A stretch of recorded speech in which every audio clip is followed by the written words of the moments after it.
ইতিমধ্যে নির্দেশনা দেওয়া শুরু করেছে এবং আমরা বিভিন্ন জেলাতে আমরা টেলিফোন করছি যাতে কোনো কারণেই আমরা এই মার্কেটগুলোতে ঈদ উপলক্ষে আলোকসজ্জাগুলো না করি। একটা যে সত্য যে সেটা হচ্ছে যে মিতব্যয়ী যে যত ব্যবসায়ী যত বেশি মিতব্যয়ী সেই ব্যবসায়ী তত বেশি বিত্তবান থাকে।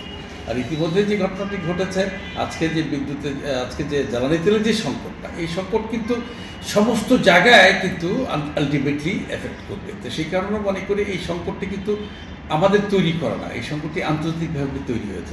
এই সংকটটি তৈরি হয়েছে আমেরিকা, ইসরায়েল এবং ইরানের যুদ্ধের কারণে। অথবা আমরা মনে করি যে কোনো কারণেই হোক আমাদের সাশ্রয়ী হতে হবে এবং আগামীকালকে থেকে আমরা সমস্ত মার্কেটে আমরা আলোকসজ্জাগুলো বন্ধ রাখবো, পাশাপাশি খুব অপ্রয়োজনীয় বাতি যেগুলো আছে সেগুলো আমরা বন্ধ রাখবো।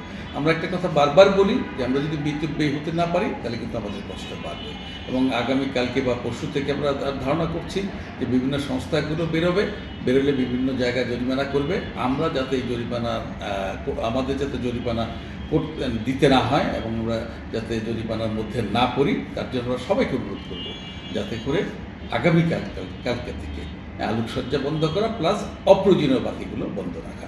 এতে করে আমাদের ব্যবসার কোনো ক্ষতি হবে না, বরং আমরা মিতব্যয়ী হবে এবং মিতব্যয়ী ব্যবসায়ীদের বারবার বলি আমরা যে ব্যবসায়ী যত বেশি মিতব্যয়ী সেই ব্যবসায়ী তত বেশি কিনতে পারবে। অসংখ্য ধন্যবাদ।